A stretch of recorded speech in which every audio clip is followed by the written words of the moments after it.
Thank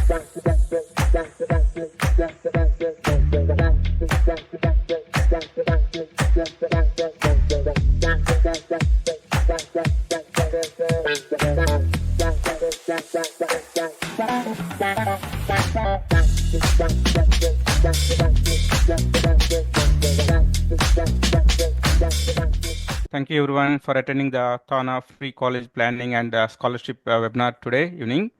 Our speaker, Josna Ketar, an expert college counselor and academic coach, has guided her students to secure over 2 million in scholarships. With her expertise, you will discover how to build a standout college profile to secure full ride scholarships and appeal to top tier institutions. So thank you, Josna Garu, for helping TANA webinars last couple of years. It's really helpful to all the students. Thank you so much. And before she started, let me introduce my TANA board. So thanks to TANA for allowing this opportunity. Special thanks to Ravi Potlur Garu, TANA Board of Director, and Raja Kaskurti Garu, TANA Secretary, um, for giving this opportunity. Let's see if is any people joined from TANA leadership. Feel free to talk.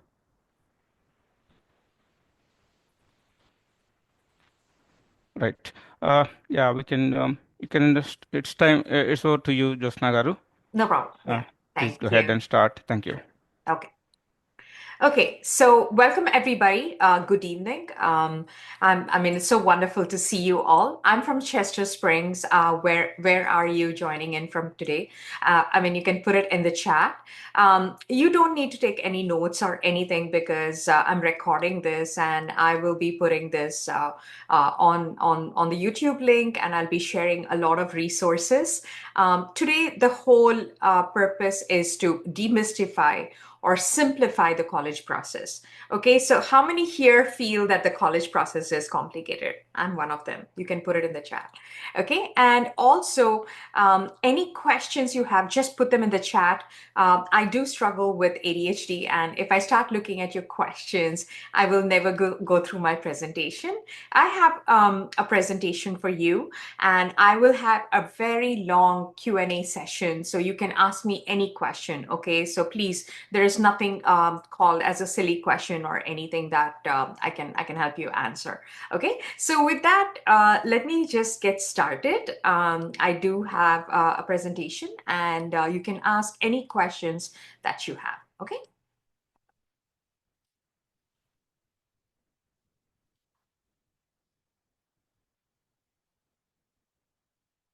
Okay.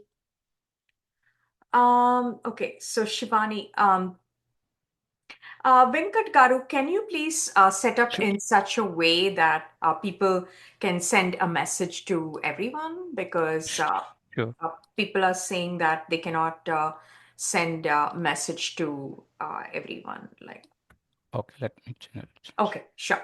Okay, so here we go. Let's get started. You can put any questions you have in the chat. Venkat Garu is going to fix it, but I do see your messages, so don't worry. I'm a co-host, so I will be able to see all your messages. Okay, and let's get started. A bit about me. I'm an immigrant. I'm from Tumkur. It's like, if anybody knows Tumkur, it's like a really, really small town in Karnataka. Right, but I'm multilingual. I can speak all the four South Indian languages: Hindi, Gujarati, everything.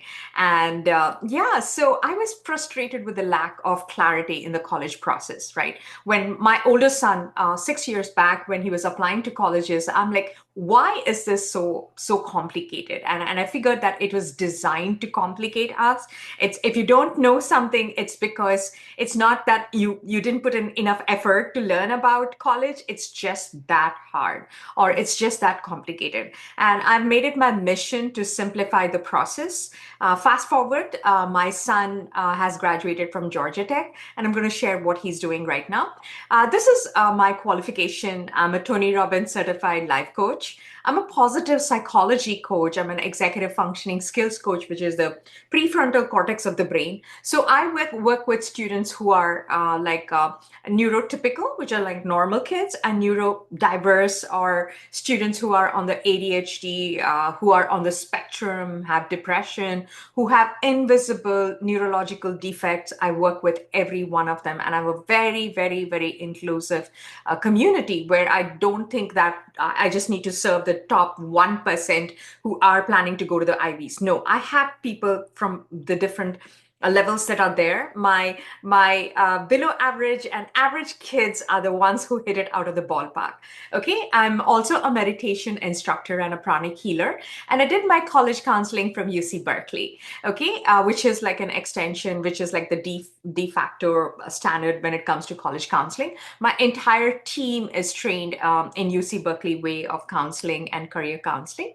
Okay, and I have a team of 25 people who do different things within the organization. Okay, and my mission, it's very simple, is to simplify the complicated college process. And I do have a Facebook group with over 10,000 people. I share a lot of resources. You don't even need to sign up for any of my courses or anything. You can consume all the information that I have on social media and everywhere in my webinars. I've had students come to me and tell me, Joe, I just built my whole college application going over all the content that you shared. I mean, that's what we're looking for, is to share information and empower students. Okay, so today's agenda, I'm going to talk about the important factors, how the college admission process works, how to build a profile, our results. I'm going to show you some case studies and scholarships. Okay, when I talk about a profile, it is a resume, or a student profile is what is very, very important. Okay, and I want to dispel some wrong information or myths that you might have. Is there's a pile of money waiting?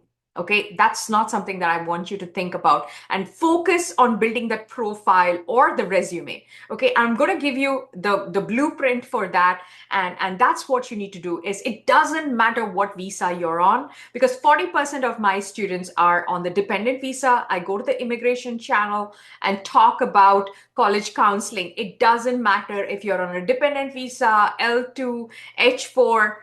All you have to do is build your profile and you will get scholarship. The only thing is students on visa don't qualify for federal need-based, which most of us don't because of our income. Okay, you're not missing out on a lot. Don't think you're missing out on a lot on your with your visa, and I'm going to explain everything. Okay, so I have a free scholarship guide which I'm going to give you at the end. It's got all the information, how to build the resume, what are the scholarship opportunities, everything you are going to find in that. Okay, so but you've got to stick around till the end. Okay, so here you go.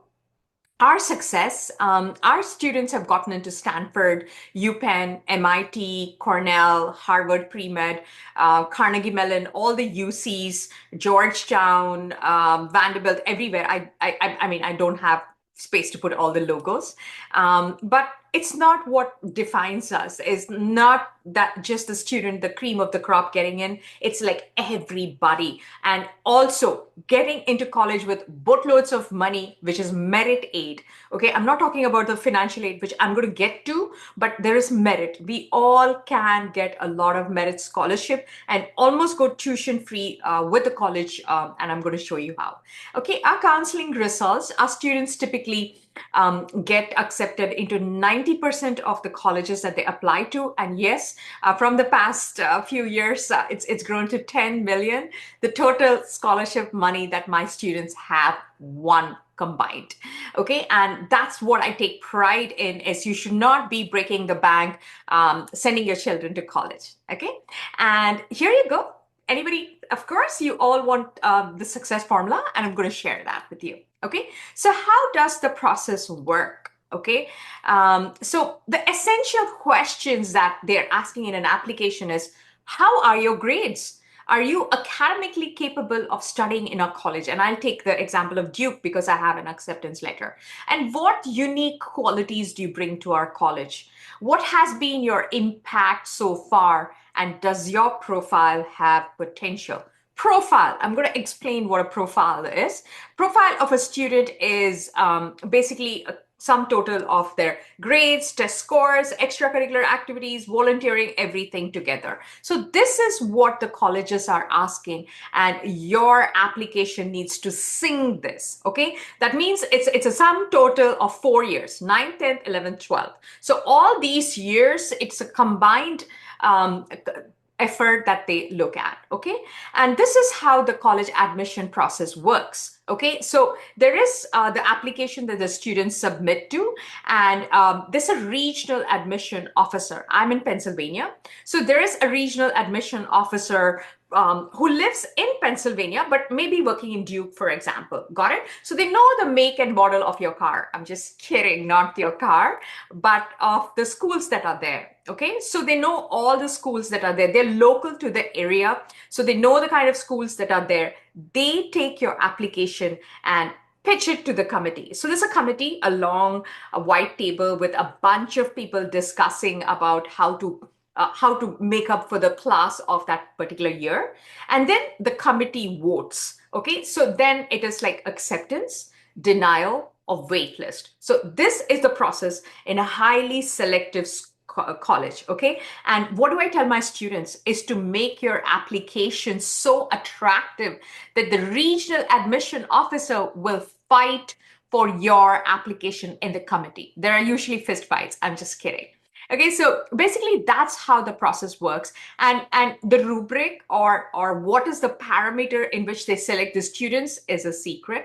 But being counselors, we know kind of get all the data, and we know kind of what the colleges are looking for, and that's what you're going to get. Okay, you're going to get information that you will not get on Google, and I'm going to dispel that, and I don't have to like hide it at all. Okay. And the important factors, I'm going to tell you there are two things in the college admission process: the tangibles and the intangibles. Tangibles are something that you can measure, okay, which is the grades. Strength of the curriculum is very, very important. If your school has 35 APs, at least 15 of them need to be reflecting in your transcript. Okay, then there is test score. If you want to apply to highly selective colleges and get scholarships, it is don't go test optional. You really need to get good scores. And of course, extracurricular activities are very important. Letters of recommendation, essays, and demonstrated interest. These are the tangible factors. Okay.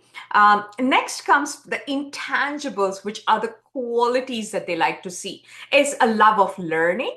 They're looking for natural leaders, and you've got to be passionate about something. Okay, and I'm going to explain what passion means. It doesn't just have to be only about STEM and everything. Okay, my student Moria, who is from the TANA thing, he is in LA, and he builds mandaps, beautiful mandaps, like woodwork, like beautiful cabinets and everything. So that's being ambidextrous, and he got into a lot of colleges. Okay, I have a student who trained her parakeet, a parrot.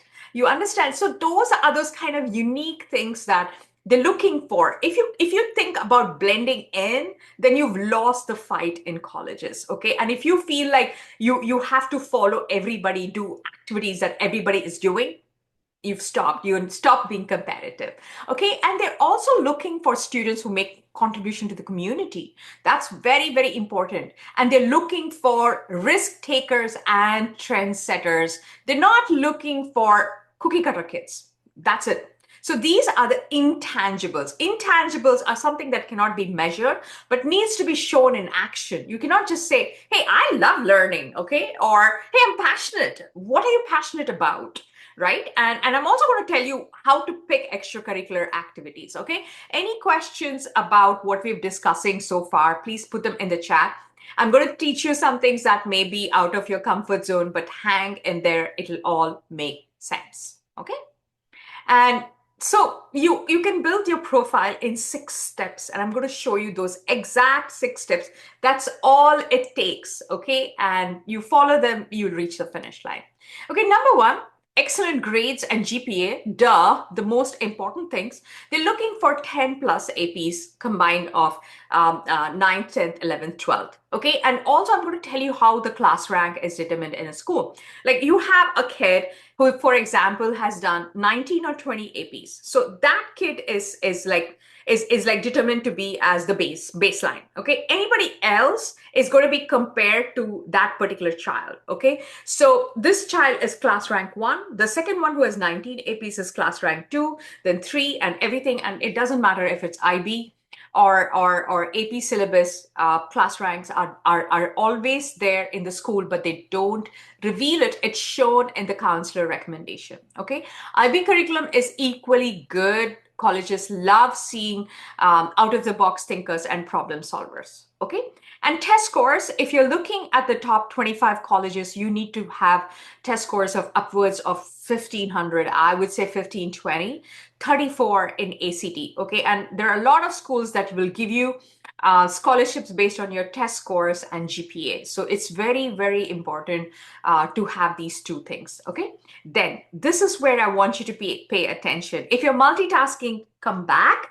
If you want to take a snapshot of this, please take it. This is the cincher. If you're leaving today with something that I've taught you, it is this. Okay, they are looking for atypical or uncommon extracurricular activities. That means like a rare talent, some kind of an activism. And please bear in mind, it cannot be political activism because of the current situation that is there.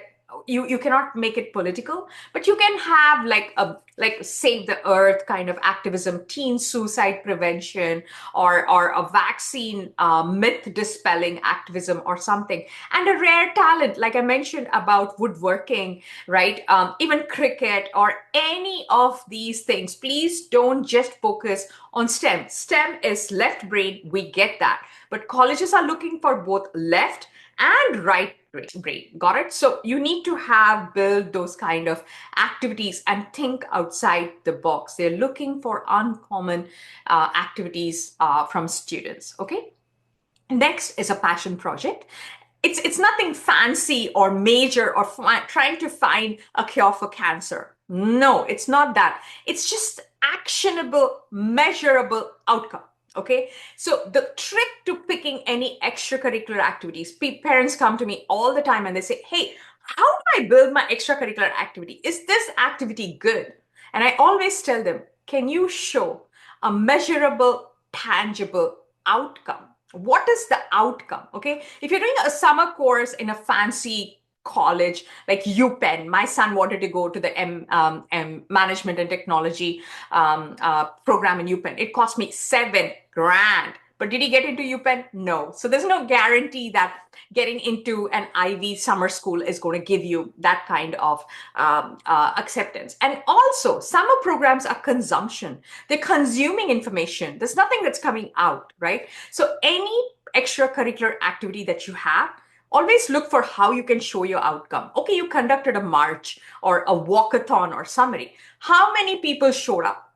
100 or 2 or even 3. That's a measurable outcome. Okay, you did a fundraiser for like American Red Cross or for TANA even.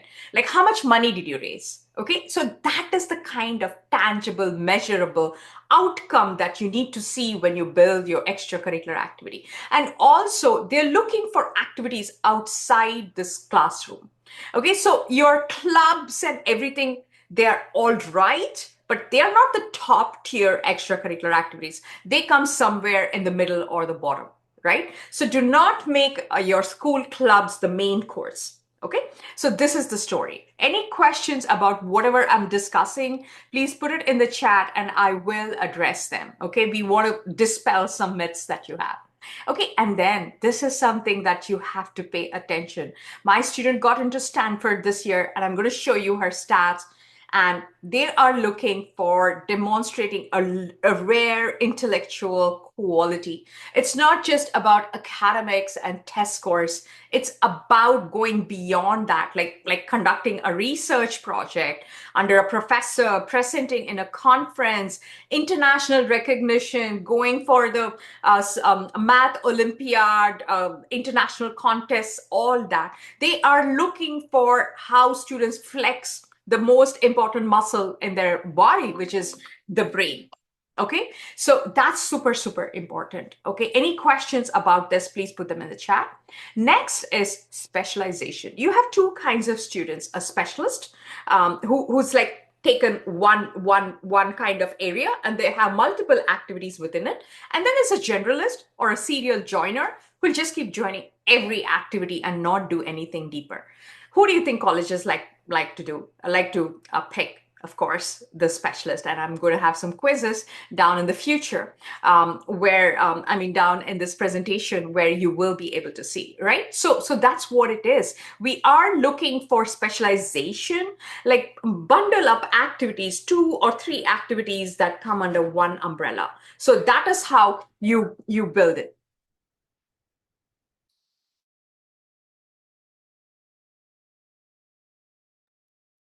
Okay, and next is I'm going to explain to you the definition of a profile. Okay, now a profile is what I kept talking about, and I keep talking about it. That's just one word that I keep using on and on and on and on and on. Right? A profile is nothing but your child's resume, right? Which is a sum total of their grades, their test score, their extracurricular activities. Okay, and a stellar profile doesn't mean that they're jack of all trades, but they're looking for students who've dug deep and who have built something for themselves. And this is what sometimes we build a spike. Okay, I'm just telling you some technical terms that are there, but this is what is the cincher: building a stellar profile, a winning profile. That is what is very, very important for colleges. And also, a lot of you may have studied in India. I studied in India. Got it? So my brother, I'm from Tumkur, I told you that.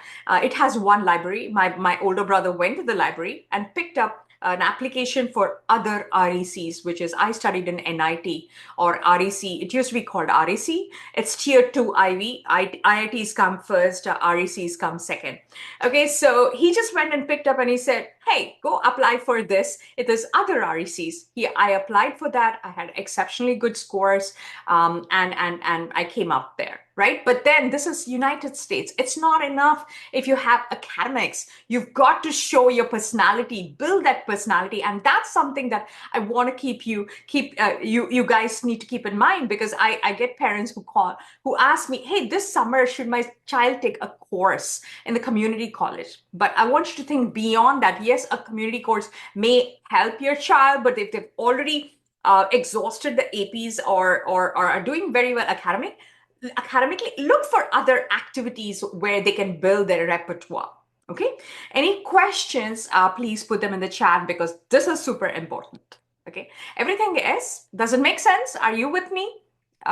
Just want to get a sense check about whether this makes sense or not. Okay, so this is very important: profile building, extracurricular activities, community service, like having the wow factor of the extracurricular activities, building an uncommon profile, like trying to do something that like pushes the envelope but not politically, right? So those are some of the things that colleges look for. Okay, right. Again, I'm going to like reiterate: great grades and test scores are just not enough for college application. It's extremely, extremely competitive. Okay.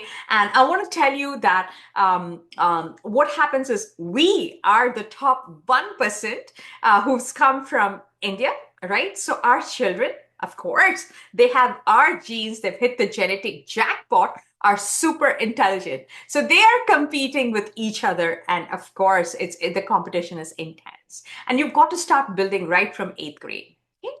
And okay, so any questions, put them in the chat. I'm going to go over the key ingredients. I've told you a lot of things, but I'm just going to transition over.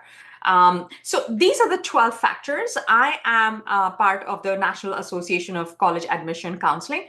We counselors I'm part of many organizations, and we get the latest information from there. We don't Google anything. We get it from our network. Okay.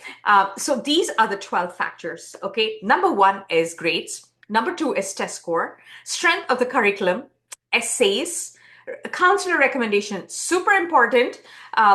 Students demonstrated interest, teacher recommendation, class rank, extracurricular activities, subject tests. AP, IB tests are very, very important.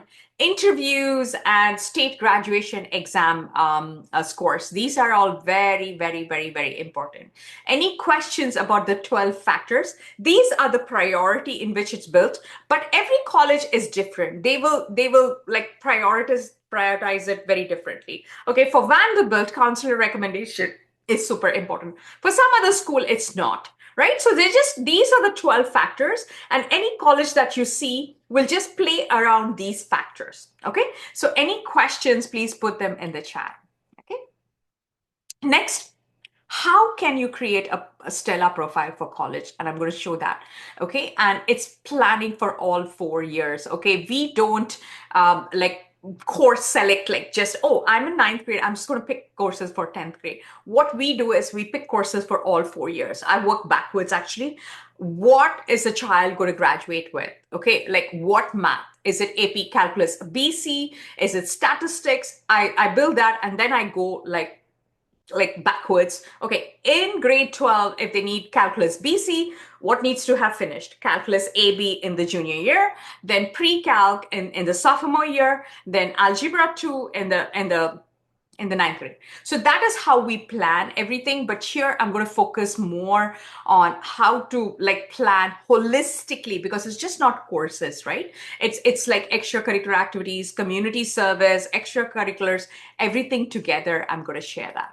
Okay, so basically, this is what we call as the focus framework, right? In the freshman year, it's exploring, right? They don't know, they just got in from eighth grade to ninth grade, they're transitioning. So, what they need is they're going to explore everything. You're not ready to make a decision. Then in the sophomore year, we kind of narrow it a little bit.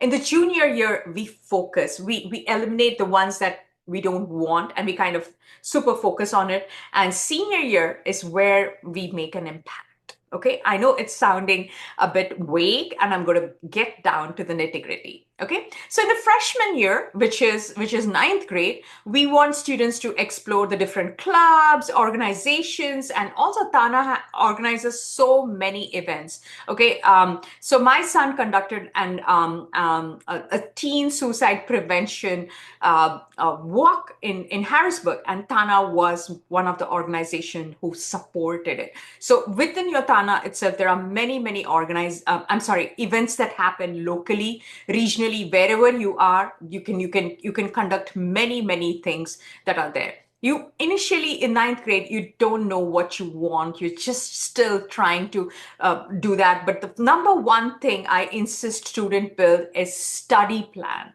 study skills. I'm a study skills coach. I started off with helping kids with grades. Like initially, my practice was all about helping kids who were getting C's and D's and had social issues and everything. I just worked with those kids and helped them get their grades up. So all my programs have study skills coaching, okay? Because I'm an ADHD coach and I apply those methodology in study skills. You need to build that. Nobody teaches here. It's a digital generation, right? And that's what is a problem. And I want you, doesn't matter which grade you are, to sit with your child if they are in the elementary or middle school, 20 minutes. Go to Five Below, get puzzle books, okay? Please just don't focus on math and science. They need to build the problem solving, logical reasoning, and all that activities. So go to Five Below, pick up workbooks and everything. And I have many IQ books as well. I can share it with you.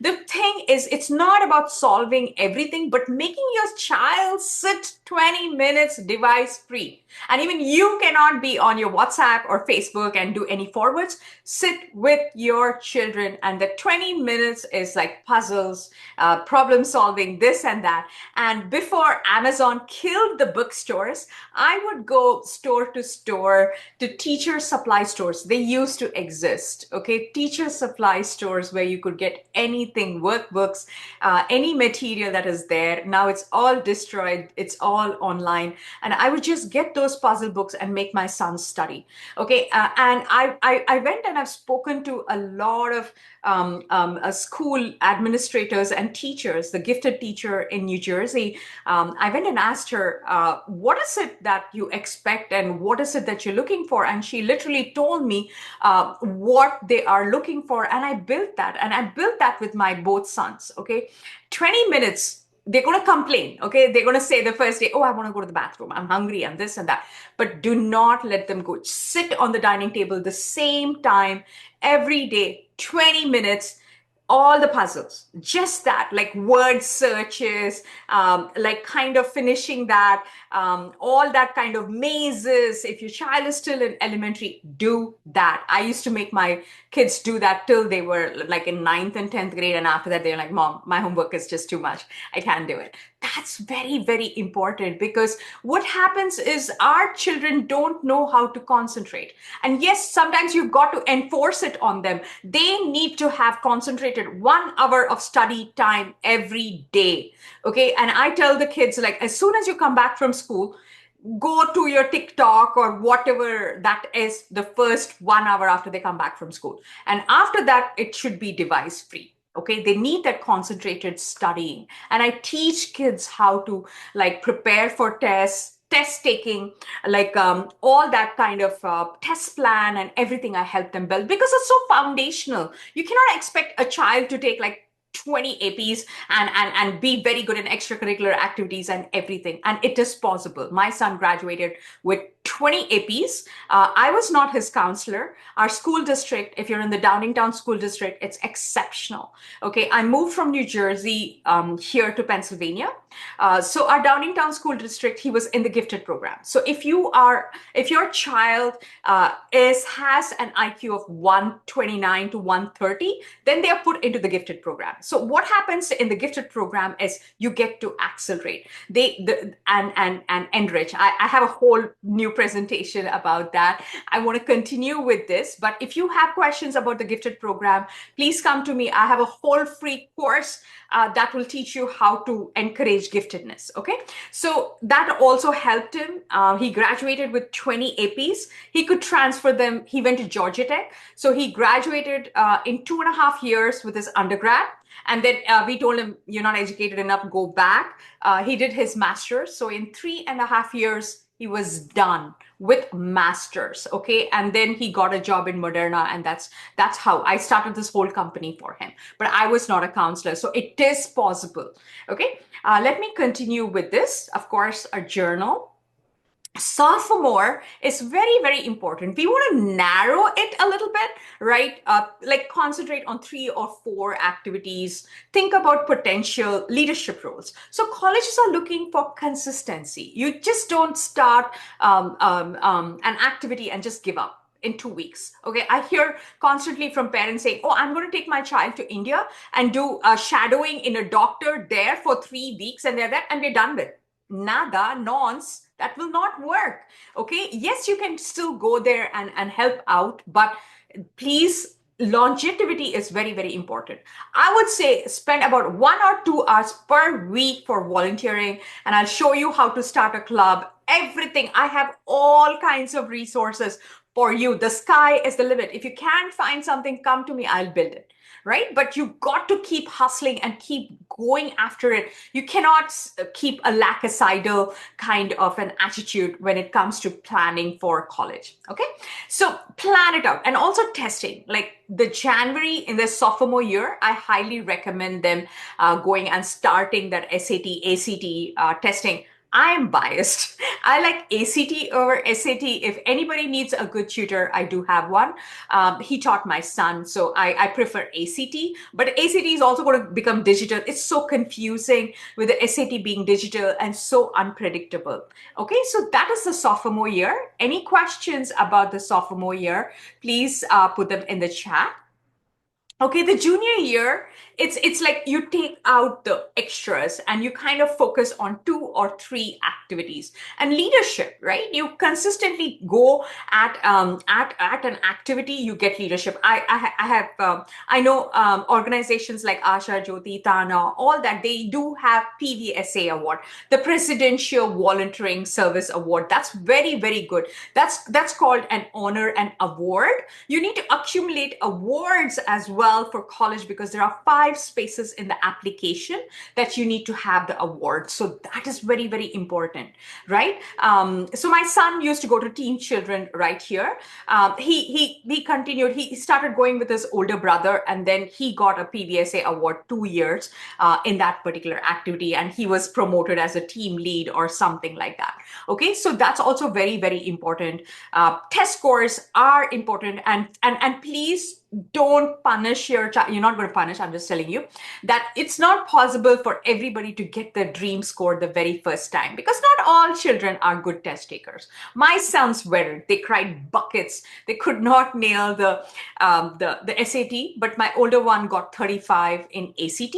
The younger one got about 34 in ACT. Again, I feel like it's a predictable exam.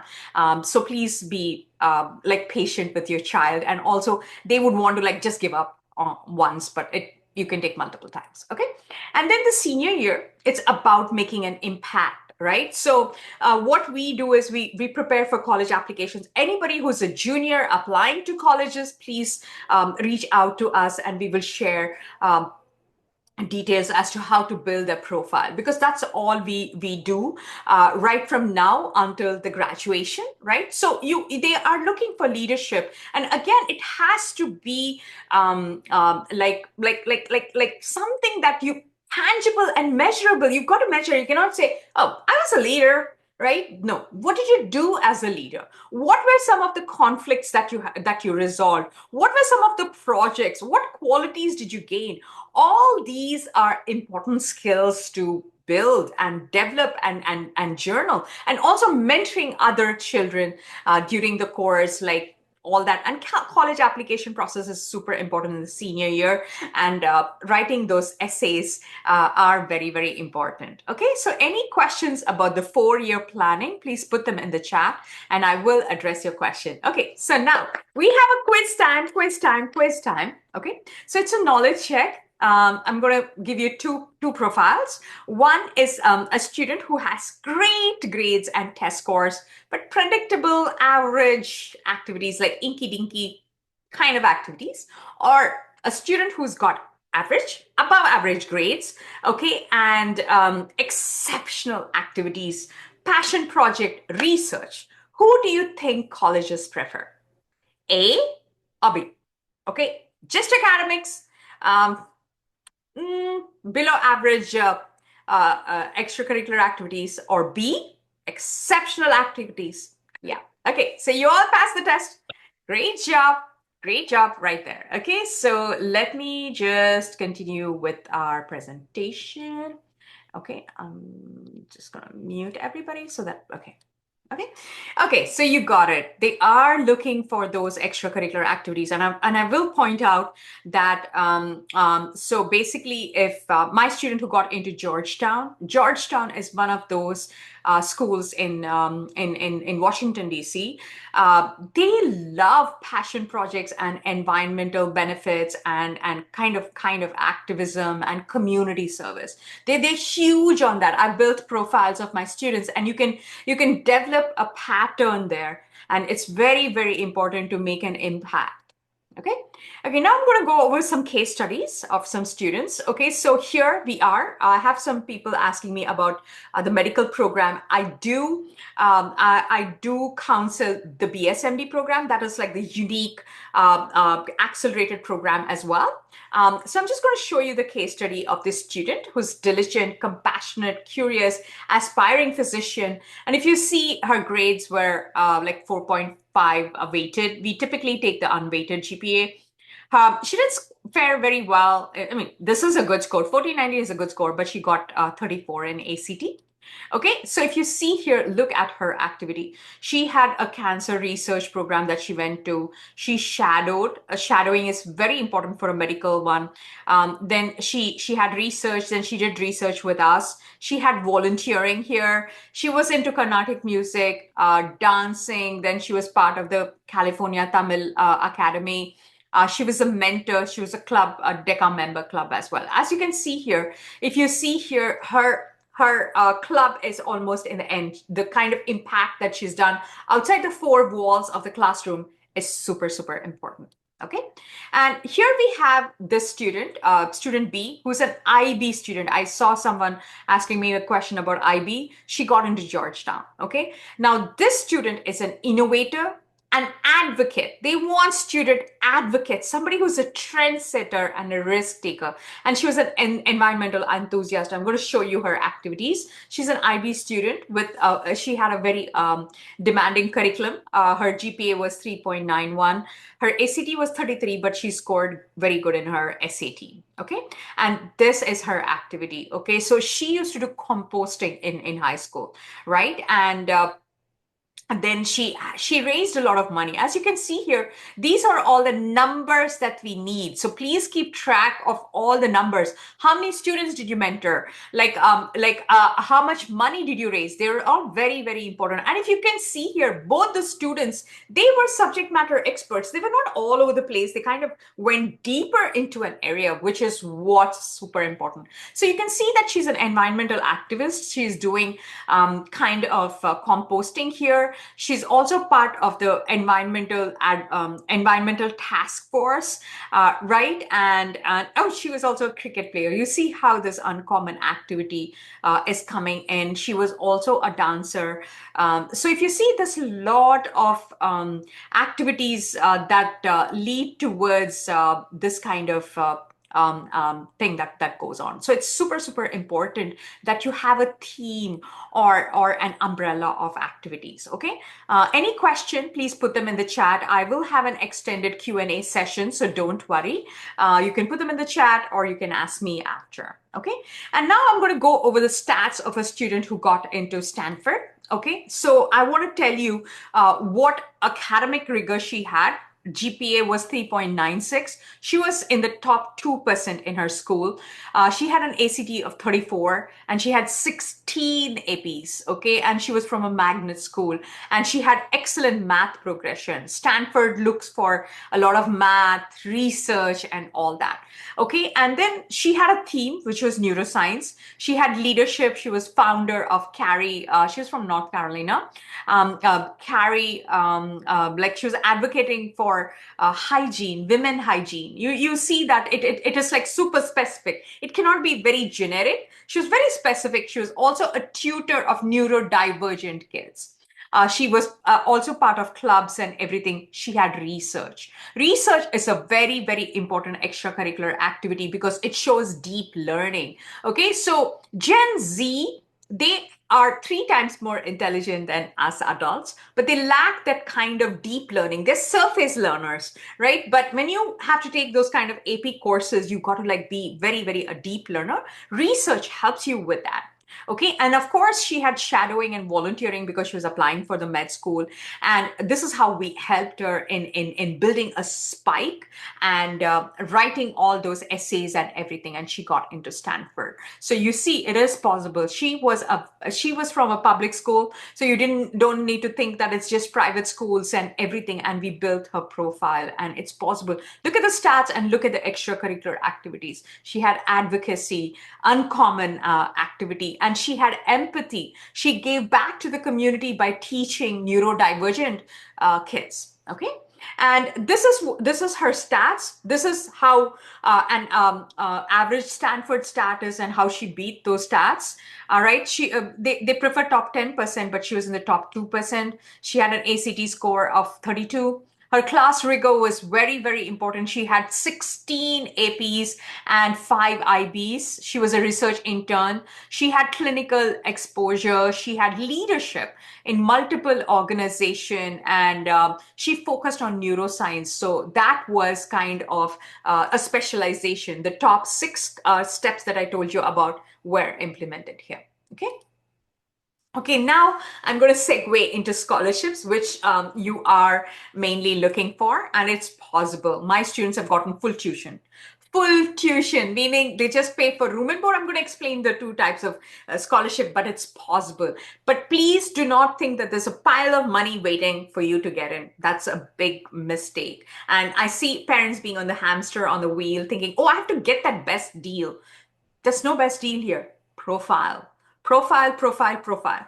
You should ask the question that the colleges are asking: what's in it for me? What's in it for the colleges, right? So that is how you need to think when you want scholarship. So that is all in the profile. Okay. And yes, of course, you can search for scholarships, but I'm going to tell you the main kind of scholarships that is there. One is need or income based, means your income is very low. At that time, the federal aid comes in. So please, people on visa, don't think you're missing out on something, because even I don't qualify. I didn't even fill out the FAFSA because I knew my income was quite high and I didn't qualify for that. Okay, so I didn't miss out on anything. You are not going to miss out on anything. Don't think you're going to get federal aid. You will not, because of it's income based. Okay, so basically they're looking for income below 60K. If your income is below 60K, then you qualify for need based. And plus, it's like a root canal. Even if your tooth is made of gold, you have to declare. That is the kind of thing that they look for: whether you have property, where do you have it, how much you have money in your 401k, everything you got to declare, and it needs to come up with below 60K. Okay, so that's how it is. Most of us don't qualify. If some do, you're not missing out on a great lot. Okay, the main thing that I want you to focus, I mean, if I wake you up from your sleep, this is one thing that you've got to think about, is the institutional scholarships. That is the hugest chunk that going to get. So what are institutional scholarships? That is, you're basically applying to Duke, and they have the Robertson Scholar. What is Robertson Scholar? That's a full ride. That is offered by Duke. So that's an institutional scholarship.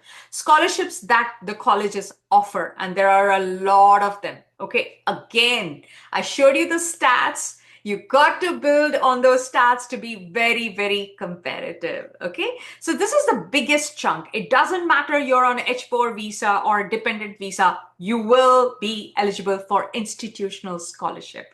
Very few of them require a citizenship, but most of them don't care about your visa. And students who are already here on H4, you're not an international student. So please, you don't fall under that bucket. You do not pay international fee. You will pay in-state tuition. Okay, if you're in Pennsylvania, you'll pay Penn State, the in-state tuition. If you're in North Carolina, you will pay in-state tuition. So you will be considered in-state. Okay, so that's something that I want to dispel. Okay, so this is the list of merit scholarship. I'm not going to read over, because all these top universities will offer you merit scholarship. These are the institutional scholarship. Okay, so why is my thing frozen? I'm sorry. Is there something that's going on here? I apologize. Okay, let me start sharing again. Okay, any questions so far, please put them in the chat. I will address them. Okay, let me just click here. Okay, now I'm going to explain to you something that's super important, which is full ride and full tuition. Okay. Okay, full ride means, see, there are a couple of components inside the college tuition. Okay, so you have the tuition fee, then you have the room and board, which is for the dorms, then personal expenses like food, like you have to pay the food for the dorm, then your travel expenses, all that is what comprises of a college fee. Okay, so what happens is in stamped scholar or all that some scholarship that you get, everything is covered. You're going like with zero, with zero, and this has nothing to do with your income, because this is merit scholarship. Okay, and then you have full tuition, which is just the tuition. Okay, just the tuition. Then the living board is not covered, which is like 15 to 20,000. Room and board is not covered, but it's pretty darn good if you get full tuition as well. Okay, so this is very, very important. And my students win a lot of full tuition. University of South Alabama, University of Alabama. I have the whole family coming to me. I had a student who was from Ghana, got into Cornell, but the dad was a cardiologist, so didn't qualify for any merit aid. It was going to be 400K for 4 years. And then what he did, he sent his child to UCSD, which was $400. It's like, Joe, why should I spend 400,000? And then he enrolled his second son with me, and he said, Joe, no more IVs. I want my child to get full tuition. University of Nebraska, honors program, actuarial science. The second son wanted to study actuarial science, which is like the life insurance and all that kind of. They predict the longevity or the expectancy, life expectancy, actuarial science. Another thing I want to tell you is please encourage your children. I've had all kinds of majors who come to me: aerospace, nuclear plasma reactor engineering, which is NPRE. Has anybody heard about that? I didn't hear about it. And this kid was like hell bent on it. He's like, no, Joe, I want to go here. And he got into University of Tennessee and a lot of places with a lot of scholarship. Okay. And then actuarial science. Okay. And everything. Any major doesn't matter. My own son, my second one is a political science major. He watched too much Suits and he's like, Mom, I want to be a lawyer. I want to do policy changes and all that stuff. So he got into University of Michigan, a full LSA honors program in political science. He got into UT Austin, UVA, George Washington, everywhere he got in. Okay. Okay, so non-institutional scholarship. Is everybody clear about what I've explained so far? So you have the financial aid, which is the need-based, then the institutional scholarship. Now I'm going to go over non-institutional or additional opportunities that you can get scholarship. Okay, so these are the private scholarship. Okay, you and also the best place to look for scholarship is within your school. Okay, because there are so many organizations around your school that donate money and tell them that we want to donate it for a deserving student. So please go ask your counselor and your principal. They will have a list. It's usually inside Naviance. Okay, if you're using Naviance or something like that. So you'll get scholarship for academics. If your grades are very good, community service. Of course, you get a lot of scholarships for that. Hobbies and extracurricular activities based on your identities, employer scholarships, military scholarships, all of that are also there. Okay, next I'm going to talk about private scholarships. These are very, very hard to get, which is the Coca-Cola scholarship. Millions apply for that. Then Google, Dell, these are all, a lot of them are need-based, which is income-based. Okay, so these are the kind of scholarships. But again, I'm going to ask you a quiz again. So which is the scholarship that you can win the most? Okay, let's take a thing around. Okay, so I want to answer. Where do you get the most major chunk of scholarship? Who wants to answer that question? You answer that, you're going to get a free session from me. Okay, so let's go. Yes, correct. People are saying school, but I'm looking for a specific name type of scholarship. Yes, Yash got it right. Yes. Excellent. Institutional scholarships. So you should always remember the secret to getting most money is through the institutional scholarships, is building the profile. You need to answer the question, what's in it for them, right? So why should anybody give you a scholarship, right? So that's what it is. Institutional scholarships are the ones that give you the most chunk. Okay, so I'm just going to quickly go over, where was I? I'm sorry, this just refreshes so we are clear. Okay. It always goes to the beginning. I'm sorry, just bear with me. I'm almost done. I'm going to take a lot of questions and everything, so please don't worry. Okay, and okay, so we got that right. And I'm just going to quickly tell you, I don't want to make it too markety there, because TANA is a very, very wonderful organization. It's a glue that brings everybody together. But I'm just going to tell you what our organization, what I do. I live, breathe, eat college admission, and I've built many programs. We have summer programs. We offer research through university professors. Basically, we offer cancer, neuroscience, disease modeling, AI, nanoscience, everything with university professors, which is super important. I'm just going to put our website, gifted, no, it's not chatting, okay? giftedgabber.com. Okay, so this is my website. You can go in there. And I've also shared the recording with you. So we offer summer programs with university professors. Neuroscience is done under a professor from University of Southern California, cancer from Wayne State, AI from UMD. She's from UMD. So we hire university professors to run our research programs. We have college counseling. We have broken up our counseling into med and non-med because the med focus is very different. And also, if you want to learn about the med program, every Wednesday at 9 p.m., I conduct a BSMD webinar. You can go on my website and check it out. I have the complete blueprint for BSMD. My students get 1 to 4 BSMD offers there. Okay, and then non-med is all the other majors come into this. Okay, and then we offer bridge programs. We offer an author program where students can write and publish and author like their book. Okay, my student who got into UC Berkeley, yes, he had published an author program. We're also offering an ACT test boot camp as well. Public speaking, of course, that's very, very important. And if you want to, I'm sorry, with that. And also, we have coding, AI, and cyber. Like I said, every activity needs to have a tangible, measurable outcome. So we are going to introduce AI for middle and high school, then cybersecurity program, and app development. Of course, students can develop their app and everything, and that's something that we are working on. And internships. And I absolutely want your children to join it because it's completely free. This is what I did. Like when I was building my business, I could not afford humans. I could only afford high school kids. I trained them and they did a lot of work for me. So I offer free internship during summer.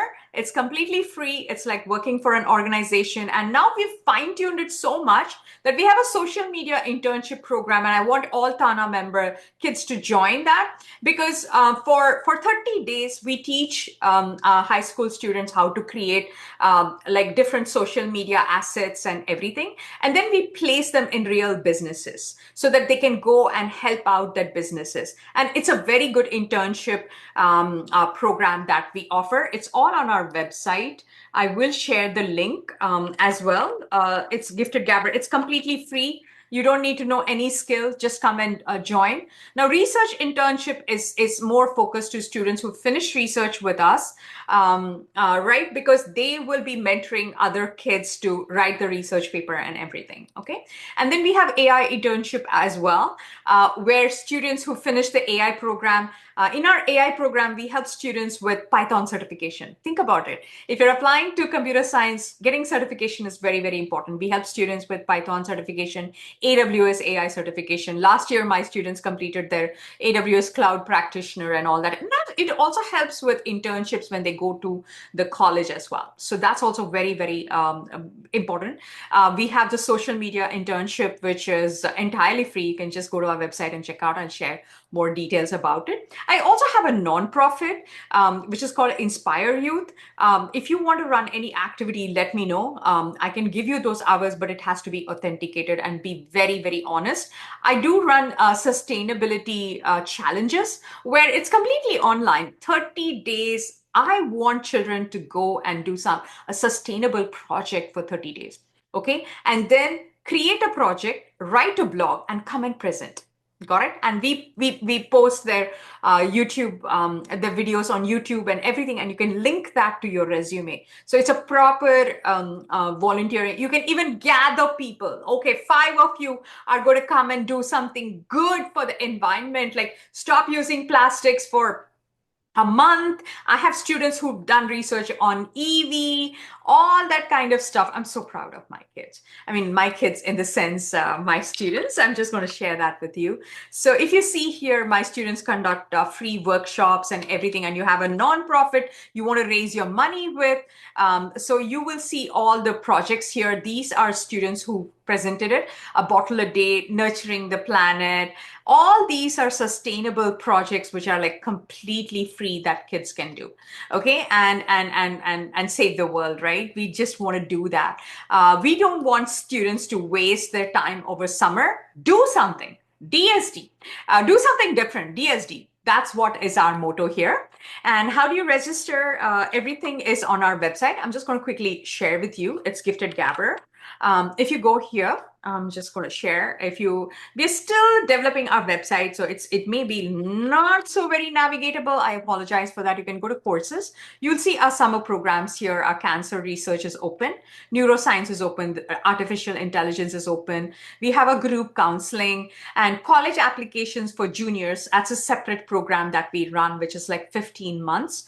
If you want to learn about it, yes. And I want to bring attention to neurodiverse kids. Okay, kids who have ADHD, who are in the spectrum, who are on 504, who are on IEP, all of them are welcome. We have special psychometrists and psychologists that help them. Okay, and then you will be able to see the internship program. This is the social media internship. You can apply, and if you're a small business, we will give you interns, right? So I've had all my content for a couple of years was developed by high school students. You know how brilliant they are. I love working with kids. I mean, I call them kids. And if you're a business, we will give you those interns as well. So it's like a good ecosystem that we have.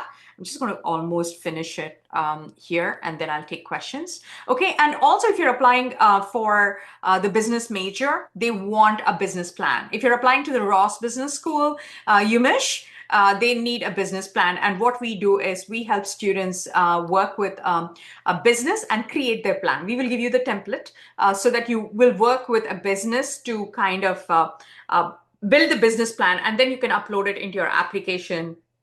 That's a great internship opportunity as well. Okay.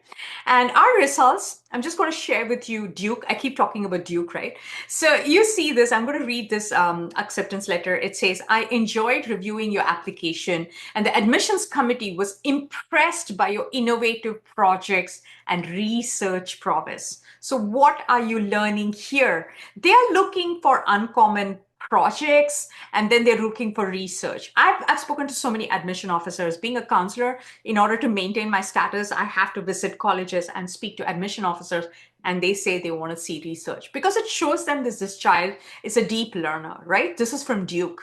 So that's how the top 25 colleges work. Okay, so have you gained clarity about the college process? Thumbs up, thumbs down, maybe. It's all right. It's a beginning. I had a lot to give you, but don't worry, you will get the recording. I'm going to upload it. It'll take a little bit of time because I want to just clear up some beginning things and then post it on the YouTube. You will be able to watch it back. Okay, and of course, I'm going to share the free link. So you can just go here. If you enroll, it's an online course where you will be able to get all the information about scholarships. Okay. And of course, all these are my contact information. I do have